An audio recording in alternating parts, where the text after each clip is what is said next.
এই তারেক রহমানের সন্ত্রাসী দল, ছাত্র দল, যুব দল, আজকে তোমাদেরকে বলবো, কই তোমরা আজকে কোথায় গুপ্ত হয়ে গিয়েছ? আজকে যে রাজপথে দেখা যাচ্ছে না, বাসায় কি ঘুমিয়ে আছো নাকি পালিয়ে গিয়েছ? পালানোর জায়গা পাবেন না। সেই সময়কালীন 5 তারিখে তারেক রহমান বাংলাদেশে ছিল না। বাংলাদেশে ছিল আবার কৃষক, বাংলাদেশে ছিল মজুর, বাংলাদেশে ছিল রিক্সা চালক, বাংলাদেশে ছিল সবজি বিক্রেতা, বাংলাদেশে ছিল গৃহিণী, বাংলাদেশে ছিল আলেম, বাংলাদেশে ছিল ছাত্র। তারেক রহমানের কোন ছায়া আমরা সেদিন রাজপথে দেখি না। নতুন করে বাংলাদেশে এসেছে, হাল গতি বুঝার আগেই সব সিদ্ধান্ত নেওয়া শুরু করেছে। আমরা বলেছি আপনাকে স্পষ্টত, আপনি যদি ক্ষমতায় থাকতে হয়, আপনি গণভোটের রায় বাস্তবায়ন করতে হবে। যেই পরিস্থিতি পাকিস্তানি জান্তাদের হয়েছিল বাংলার জনগণের রায় না মানার কারণে, সেই পরিস্থিতি আপনার সাথেও হবে। কারণ এই প্রধানমন্ত্রীর চেয়ার এটা আপনার না, এটা বাংলাদেশের জনগণের। ফলত আমাদের চেয়ার নিয়ে কেউ যদি ছিনিমিনি খেলে, আমরা তো সেই চেয়ারকে রক্ষা করতেই হবে আমাদের। তারেক রহমান এখনো মাথা খারাপ হয়ে গিয়েছে, এখন তাদের পাওনা বুঝিয়ে দিতে পারছে না। কারণ বাংলাদেশের মালিকানা তারেক রহমানের নয়, বাংলাদেশের মালিকানা বাংলাদেশের জনগণের। আমাদেরকে এনশিওর করতে হবে, যদি বাংলাদেশের মাটি, বাংলাদেশের বায়ু, বাংলাদেশের পানি ভারত বা অন্য রাষ্ট্রের কাছে কেউ বিক্রি করতে চায় ক্ষমতার লোভে, আমরা রাজপথে থেকে সেই সকল মানুষ থেকে বাংলাদেশের স্বাধীনতা এবং সার্বভৌমত্ব নিশ্চিত করতে হবে। এতে যদি আমাদের জীবনে যায়, আমাদের কোনো পরোয়া আছে? তারেক রহমান ক্ষমতায় থাকবে না, তারেক রহমান ক্ষমতায় থাকবে না। পতন শুরু হয়ে গিয়েছে। এখন তারেক রহমান হলো পিস্তল তাক করবে। আমরাও বলি 1400 লোক গেছে, বুকে রাত গুলি চালান, সমস্যা নাই। তবে আমাদেরকে কোনো পর টাকা দিয়ে কিনতে পারবেন না, কোনো নেগোসিয়েশন হবে না, একটু হবে না। পতন হবে আপনার বাংলার মাটিতে। জনগণ আপনাকে পতন করে শেখ হাসিনার মতো উচিত শিক্ষা দিয়ে তবে আমরা বাংলাদেশের যে দ্বিতীয় স্বাধীনতার যুদ্ধ, সেটার ভবিষ্যৎ মাত্রা এগিয়ে নিয়ে যাব। কোথাও যদি বিদ্যুৎ, গ্যাস এগুলোর সংকটে পড়ে, সবাই থালাবাটি বাসন কলস নিয়ে রাস্তায় নামবেন। ক্ষমতায় বসেছ, গ্যাস দিতে হবে, বিদ্যুৎ দিতে হবে, সিন্ডিকেট চলবে না, কোন পণ্যের দাম বাড়ানো যাবে না। যদি না দিতে পারো, ক্ষমতা থেকে চলে যান, আমরা ক্ষমতা চালাইতে পারবো ইনশাআল্লাহ। আমাদের ঐতিহাসিক 71-এর মুক্তিযুদ্ধের আগে যে ভোট হয়েছিল, সেখানে বাংলাদেশের মানুষ, বাংলার মানুষ যেই দিকে রায় দিয়েছিল, সেই রায় বাস্তবায়ন না করার কারণে মানুষ অস্ত্র হাতে তুলে নিয়েছিল। সেই সময়কালীন যাকে বলা হয় বঙ্গবন্ধু, উনি আসলে ভারত বন্ধু, সেই ভারতে পালিয়েছিলেন। বাংলাদেশের মানুষ, মুক্তিকামী মানুষ বাংলাদেশ যখন স্বাধীন করেছিল, সেখান ভারত থেকে উকি দিয়ে বাংলাদেশে এসে বললেন, আমি বাংলাদেশ স্বাধীন করেছি। যেই মুক্তিযুদ্ধের কথা ছিল সাম্য, মানবিক মর্যাদা এবং ন্যায় বিচার, সেই 3টি ধারাকে ব্যাহত করে বাংলাদেশে রক্ষী বাহিনী গঠন করে বাংলাদেশের মানুষের উপরে ভারতীয় শাসন ব্যবস্থার যে এক্সটেনশন, সেটা তিনি সেই সময় করেছিলেন।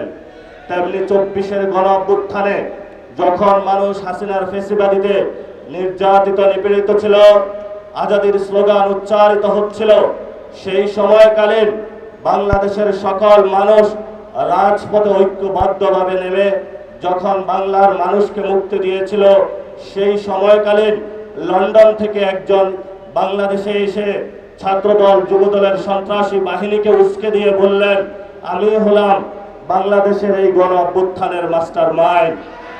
ফলত আমরা সেইকালীন যারা ভারত বন্ধু, শেখ মুজিবুর রহমান এবং 24-এর গণ অভ্যুত্থানের সময় তারেক রহমানের লন্ডন থেকে ফেরত এসে মানুষের উপরে ছাত্রদল, যুবদলের সন্ত্রাস চালিয়ে দেওয়াকে ওই রক্ষী বাহিনী, ওই শেখ মুজিব এবং বর্তমান তারেক রহমানের কোনো আমরা পার্থক্য দেখতে পাচ্ছি না। যদি আমরা পার্থক্য দেখতে না পাই তাহলে আমাদের ভবিষ্যতের কাজ কি? ভবিষ্যতের কাজ, কোরআনের একটা আয়াত আমি চরমভাবে বিশ্বাসী, সে আয়াতটি হলো ওয়াআইদ্দু লাহুম মাস্তাতাহুম মিন কুওয়া, তোমাদের যতটুকু আছে ততটুকু নিয়ে প্রস্তুতি গ্রহণ করো। বাকি সাহায্য কোথা থেকে আসবে? সাহায্য কোথায় থেকে আসবে? সেই গণ অভ্যুত্থানের দিন, এখন বাজে 12টা, সকালবেলায় বাংলাদেশ পুরো স্তব্ধ, আর্মি সব জায়গায় করিডোর দিয়ে রেখেছিল। আমি আর নাহিদ একটা বাসায় আবদ্ধ ছিলাম। আমরা সকালবেলায় বের হতে চাইলাম, বলল গুলি করা হবে। যে বাসায় আবদ্ধ ছিলাম একজন শিক্ষককে নিচে পাঠাইলাম, বললাম স্যার একটু দেখে আসুন নিচের কি অবস্থা। স্যার বলল নিচ থেকে উঠে এসে যা আর্মি হলো আমার পেটে হলো গুলি ধরেছে, যাওয়ার কোনো অপশন নাই। আমাদের অনেক ভাই সেই দিন সকালে শহীদ মিনারে অবস্থান নিয়েছিল, সেইখানে অনেক গুলিবিদ্ধ হয়েছিল। ঠিক এই সময়টাতে বাংলার মানুষ সকল ব্যারিকেড ভঙ্গ করে, যেখানে এসএসএফ কে 5 মিনিট দেওয়া হয়েছিল, শেখ হাসিনাকে 5 মিনিট দেওয়া হয়েছিল, যা হয়তো বাংলাদেশের মধ্যে তুমি 5 মিনিটের মধ্যে তোমার এখানে জীবন দিবা অথবা ভারতে পালাবা। সেই সময় আপনারা পুরো বাংলাদেশে ঐক্যবদ্ধভাবে পুরো বাংলার রাজপথে নেমে এসেছিলেন। সেই সময়কালীন 5 তারিখে তারেক রহমান বাংলাদেশে ছিল না। বাংলাদেশে ছিল আবার কৃষক, বাংলাদেশে ছিল মজুর, বাংলাদেশে ছিল রিক্সা চালক, বাংলাদেশে ছিল সবজি বিক্রেতা, বাংলাদেশে ছিল গৃহিণী, বাংলাদেশে ছিল আলেম, বাংলাদেশে ছিল ছাত্র। তারেক রহমানের কোন ছায়া আমরা সেদিন রাজপথে দেখি না। নতুন করে বাংলাদেশে এসেছে, হাল গতি বুঝার আগেই সব সিদ্ধান্ত নেওয়া শুরু করেছে। আমরা বলেছি আপনাকে স্পষ্টত, আপনি যদি ক্ষমতায় থাকতে হয় আপনি গণভোটের রায় বাস্তবায়ন করতে হবে।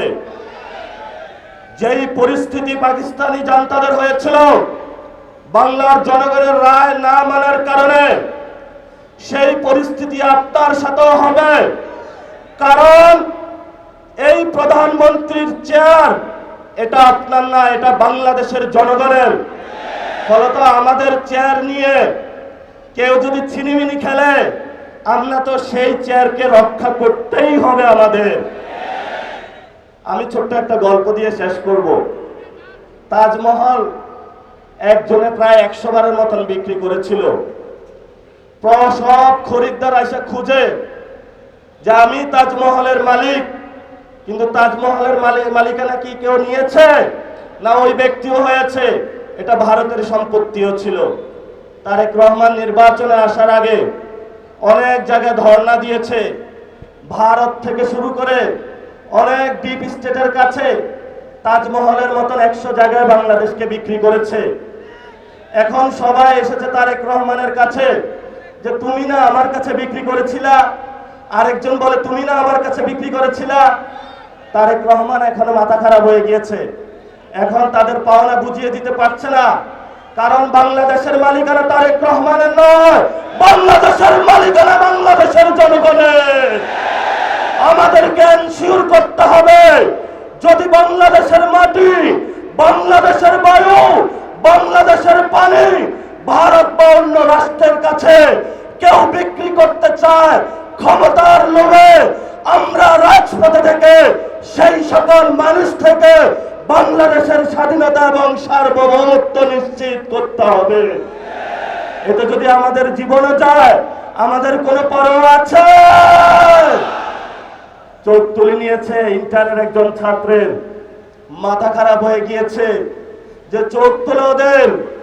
গতকালকে যোগসুর সম্মানিত যিনি নির্বাচিত সদস্য, যিনি নির্বাচিত জিএস, উনি বললেন যে এখানে যোগসুতে যে টেন্ডারটা হবে, এই টেন্ডার কোনো চাঁদাবাজদের হাতে পড়া যাবে না।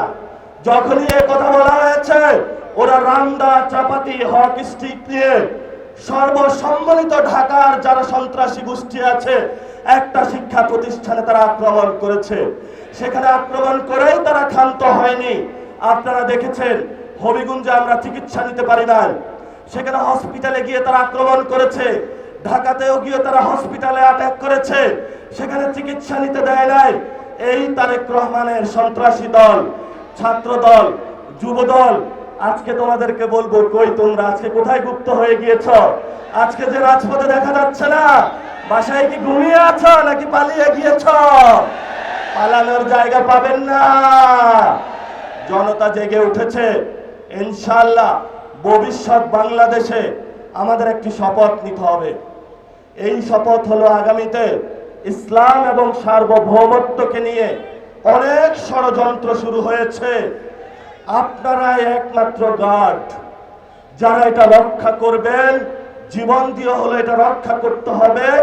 কারণ গত 53 বছরে অনেকেই বলেছিল যে অনেকেই নাকি বাংলাদেশের স্বাধীনতার সপক্ষের শক্তি।